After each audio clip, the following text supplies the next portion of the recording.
ఉన్న బంగారాన్ని విడిపించి ఆ రోజు ఆన్లైన్ రేటుకే మేము కొంటాం. Sharma gold company. నమస్తే, వెల్కమ్ టు సుమన్ టీవీ. నేను విష్ణు. ప్రస్తుతంతో పాటు సీనియర్ ఫినాన్స్ ప్రొఫెషనల్ గిరిబాబు గారు ఉన్నారు. వారితో మాట్లాడదాం.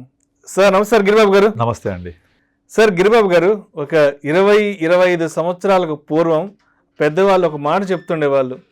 ఇంట్లో ఉమెన్ కనుక బాగా చదువుకుని ఉంటే, అంటే ఇంట్లో స్త్రీమూర్తి కనుక బాగా వెల్ ఎడ్యుకేట్ కానీ అయ్యిండుంటే వారి పిల్లలు ఆ తర్వాత నెక్స్ట్ జనరేషన్స్ అంతా కూడా బాగా లైఫ్లో సెటిల్ అవుతారు, వాళ్ళ పిల్లల లైఫ్ అంతా కూడా బాగా హ్యాపీగా సాగిపోతుందంటూ కూడా ఉమెన్ ఎంపవర్మెంట్ గురించి ఒక మాట చెప్పేవాళ్ళు. సో మనకి త్వరలో ఇంటర్నేషనల్ ఉమెన్స్ డే రాబోతోంది కాబట్టి మరి మన మాతృమూర్తులందరికీ, మన అక్క చెల్లెలందరికీ మరి మీరిచ్చే ఆర్థిక సలహాలు ఏమున్నాయంటారు? రైట్ టైంలో రైట్ క్వశ్చన్ అడిగారండి. ఈ ఇంటర్నేషనల్ ఉమెన్స్ డే గురించి మనం మాట్లాడేటప్పుడు అసలు ఈ అంతర్జాతీయ మహిళా దినోత్సవం ఎప్పుడు పుట్టింది, దీని నేపథ్యం ఏంటి, ఇది ఎందుకోసం ఈ ఉద్యమం జరిగి ఈరోజు మనం జరుపుకుంటున్నాము, ఆ నేపథ్యం కనుక మనం అర్థం చేసుకుంటే ఈరోజు అంతర్జాతీయ మహిళా దినోత్సవం వల్ల మనం ఏం ఆలోచన చెయ్యాలి, మన ఆలోచన విధానం రేపటి కోసం ఎలా ఉండాలి అనేది మనకు అర్థమవుతుంది. అయితే మనము వెనక్కి వెళ్ళినట్లయితే 1908లో న్యూయార్క్ సిటీలో సమాన వేతనం కోసం, సమాన పని గంటల కోసం, ఓటు హక్కు కోసం జరిగిన మొట్టమొదటి ఉద్యమమే మహిళా ఉద్యమం. ఇది 1908లో జరిగింది. ఒక 15 మంది ఉద్యమించారు. వాళ్ళ పోరాట ఫలితంగా 1909లో వాళ్లకు ఏదైతే వాళ్ళ ఉద్యమం చేశారో హక్కుల కోసం అవి సంక్రమించడం జరిగాయి కొంతవరకు. ఇది 1909లో జరిగింది. అప్పుడు మొట్టమొదటిసారిగా ఈ మహిళా దినోత్సవం గురించి, ఈ మహిళల సాధికారత గురించి మొట్టమొదటిసారిగా మాట్లాడడం జరిగింది. దీని తర్వాత దీని గురించి ఎక్కువగా డిస్కషన్ జరిగి దీని మీద పోరాటం జరిగింది 1917లో రష్యాలో. రష్యా విప్లవం అప్పుడు అక్కడ ఉన్న రష్యా మహిళలు ఆహారం, శాంతి కోసం ఆ యుద్ధ సమయంలో మాకు శాంతి కావాలి, ఆహారం కావాలని పోరాటం చేస్తే ఆ పోరాటం జరిగిన తేదీ మార్చ్ 8, 1917. ఆ రోజు వాళ్ళ కోరుకున్న ఆ కోరికలన్నీ సంక్రమించాయి కాబట్టి దాన్ని అంతర్జాతీయంగా మార్చ్ 8ని అంతర్జాతీయ మహిళా దినోత్సవంగా గుర్తించారు. ఈ అంతర్జాతీయ మహిళా దినోత్సవాన్ని యుఎన్ఓ కూడా గుర్తించింది. ఇది జరిగింది మార్చ్ 8, 1917లో. దాని తర్వాత ప్రతి సంవత్సరం కూడా మన మహిళలు ఎంత పురోగతి సాధిస్తున్నారు, ఏం జరుగుతోంది అనేది డిస్కస్ చేసుకోవడానికి ఒక దినోత్సవం అనేది ఏర్పాటు చేసుకున్నారు. అయితే ఇదంతా గతం. రీసెంట్గా మనము సెంటనరీ ఇయర్ కూడా జరుపుకున్నాం. ఇప్పుడు జరుపుకోబోయేది 108వ అంతర్జాతీయ మహిళా దినోత్సవం. అయితే మనకు స్వతంత్ర దినోత్సవం ఉంది, అలాగే రిపబ్లిక్ డే ఉంది. వీటన్నిటిలో కూడా మనము అప్పుడు ఎలా పోరాడాము, ఎలా చేసామని చెప్పుకుంటుంటాం.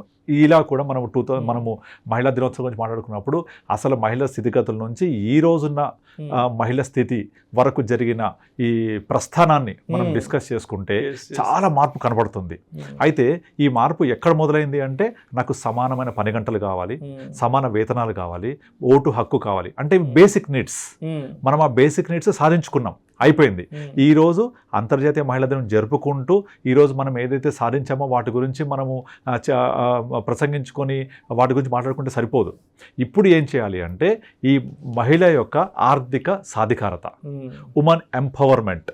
రేపొద్దున ఆకాశంలో సగం అంటాం మహిళల్ని, అవకాశంలో సగం ఇస్తున్నాం.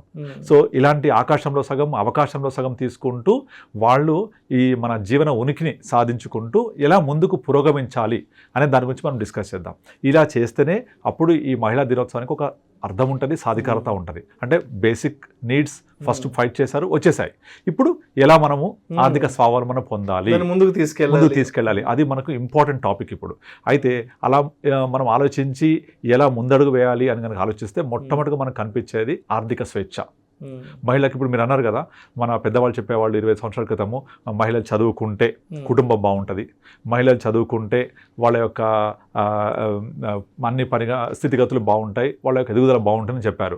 ఈ చదువు నుంచి మొదలైంది. ఇప్పుడు దాదాపుగా ప్రతి ఇంట్లో కూడా ఈ అసమానతలు తగ్గిపోయాయి 99%. అంటే ఒకప్పుడు అమ్మాయి అంటే స్కూల్కి పంపించకపోవడం, ఇంట్లో పనిచేయడం, అబ్బాయి అయితే పంపించడం, ఇలాంటివి అసలు లేవు ఇప్పుడు. అండ్ ఒకప్పుడు అమ్మాయి అంటే మైనస్ కట్నం ఇవ్వాలి, అబ్బాయి అయితే ప్లస్ కట్నం వస్తుంది. ఇది అసలు ఎవరు ఆలోచన కూడా చేయట్లేదు. అయిపోయాయి రోజులు. ఇప్పుడు అమ్మాయిలు అబ్బాయిలు సమానమే. కానీ ఈ సమానం ఎంతవరకు సమానము, మనం ఎలా ముందుకెళ్ళాలి అనేదే ఇప్పుడు మనం ఆలోచన చేయాలి. ఇంకా 25 సంవత్సరాల క్రితం ఉన్న ఆ పాయింట్స్ తీసుకోవాల్సిన అవసరం లేదు ఇప్పుడు.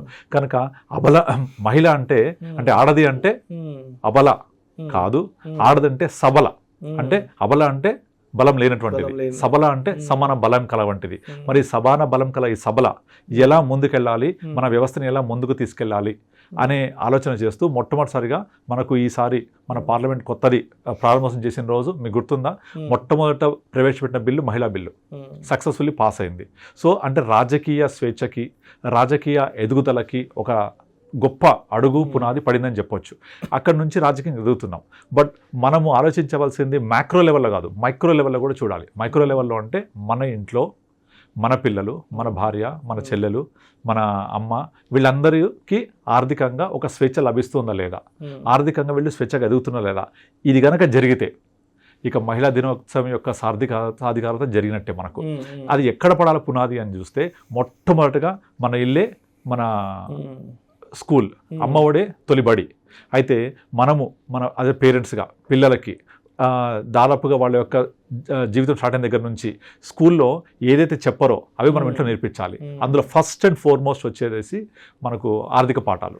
మీరు గమనించండి, మనకు స్కూల్లో కానీ కాలేజీలో కానీ ప్రతి చోట కూడా అన్నీ చెప్తారు, ఒక రెండు తప్ప, ఆర్థిక పాఠాలు తప్ప అన్ని రకాల పాఠాలు. అడల్ట్ ఎడ్యుకేషన్ కూడా, అడల్ట్ ఎడ్యుకేషన్ డిస్కస్ చేయరు స్కూల్స్లో. అట్ ద సేమ్ టైం మనకు ఆయన ఫైనాన్షియల్ ఎడ్యుకేషన్ డిస్కస్ చేయరు.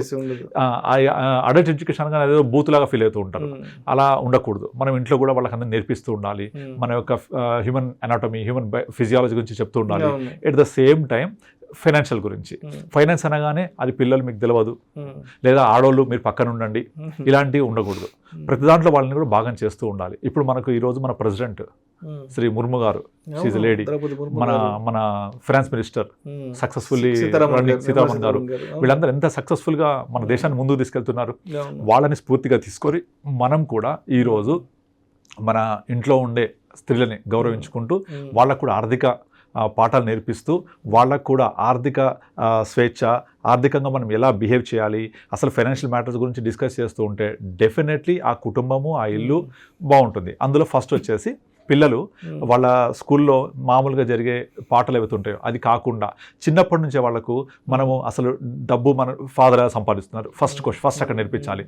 నాన్న ఏం ఉద్యోగం చేస్తున్నారు, ఏం సంపాదిస్తున్నారు, ఎంత డబ్బులు వస్తున్నాయి, ఈ డబ్బుల్ని మనం ఎలా ఖర్చు పెడుతున్నాము. Simple nothing but budgeting. ఇదంతా అంటే బడ్జెటింగ్ అంటే మనకు వచ్చే మా నాన్న సంపాదించే డబ్బులో మనము ఎంత వేటి ఖర్చు పెడుతున్నాము, బైఫర్కేషన్. అలా ఖర్చు పెడుతూ మీ విద్య కోసం, మీ చదువు కోసం ఇప్పుడు ఎంత ఖర్చు పెడుతున్నాం, రేపటి మన అవసరాల కోసం ఎంత దాచుకుంటున్నాం అంటే పొదుపు.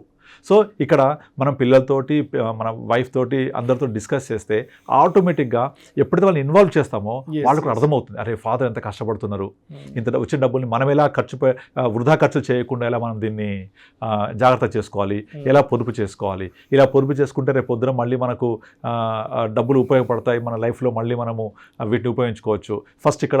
First point. అదైన తర్వాత నెక్స్ట్ పాయింట్ వచ్చి ఇంప్లిమెంటేషన్. అంటే మన పేరెంట్స్ దగ్గర ఏమైతే నేర్చుకుంటామో చిన్నప్పుడు అవి మనము ఉద్యోగం చేసి సంపాదన వచ్చినప్పుడు ఫస్ట్ ఏం చేయాలంటే, మన ఫాదర్ ఏం చేశారు, తన పాపం సంపాదించిన డబ్బులన్నీ మా కోసం ఖర్చు పెడుతూ మమ్మల్ని చూసుకుంటూ అన్నీ చూస్తున్నారు, కానీ తన కోసం తను చూసుకోవట్లేదు. కానీ అలా కాకుండా మనం మన కుటుంబానికి ఎలా ఉపయోగపడాలి, సంపాదించిన డబ్బుల్లో మనం ఎలా దాచుకుంటూ కుటుంబానికి ఎలా హెల్ప్ చేయాలి, మన రేపు పొద్దున రిటైర్మెంట్కి ఎలా ప్లాన్ చేయాలి. ఇది అక్కడ నేర్చుకున్న పాఠాన్ని ఇంప్లిమెంటేషన్. ఫస్ట్ నేర్పాలంటే కుటుంబం ఆర్థికంగా వాళ్ళు ఇన్వాల్వ్ చేయాలి. నెంబర్ 2 ఇంప్లిమెంటేషన్ చేసేటప్పుడు ఫస్ట్ ఏంటంటే, నాకు ఇప్పుడే ఉద్యోగం వచ్చింది కదా, నేను కారు కొనుక్కుంటా, బైక్ కొనుక్కుంటా, లేకపోతే ఫోన్ కొనుక్కుంటా, బట్టలు కొనుక్కుంటా, అలా అని అనుకొని మొత్తం డబ్బులు ఖర్చు పెడుతూ పోతూ ఉంటే చివరికే మిగలదు.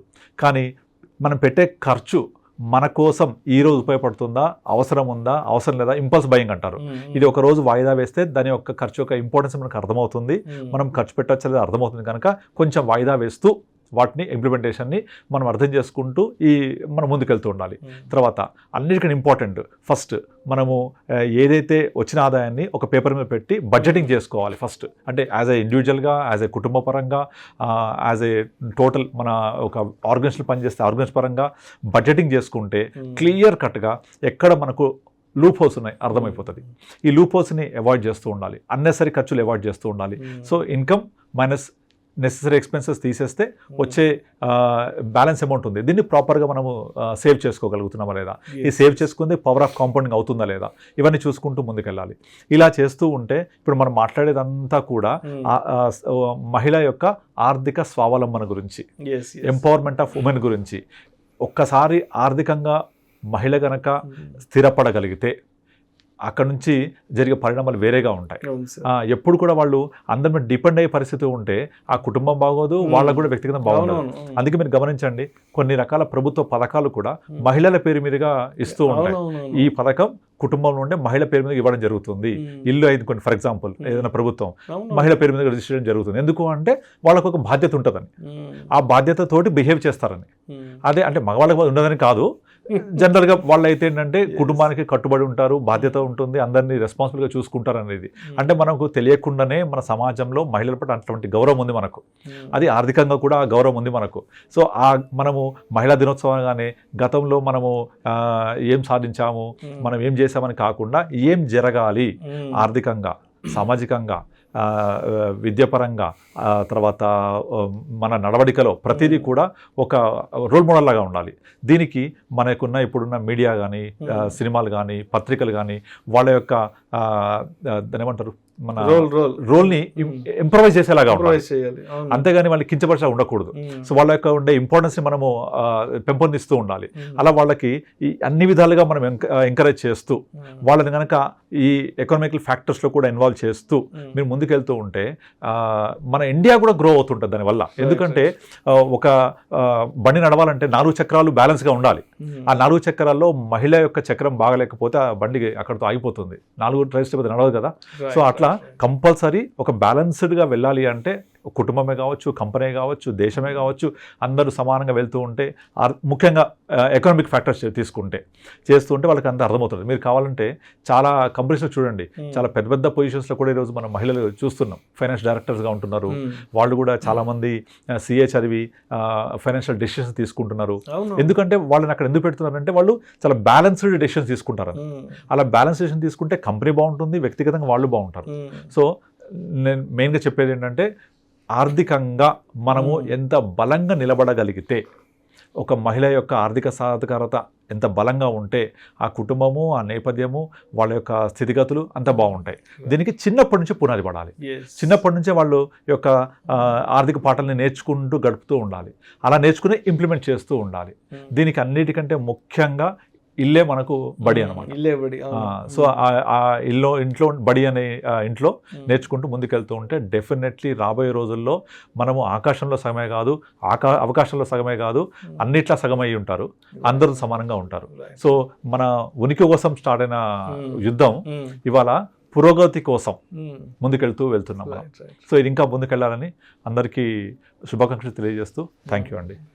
Thank you so much Giriraj గారు. థ్యాంక్ యూ అండి.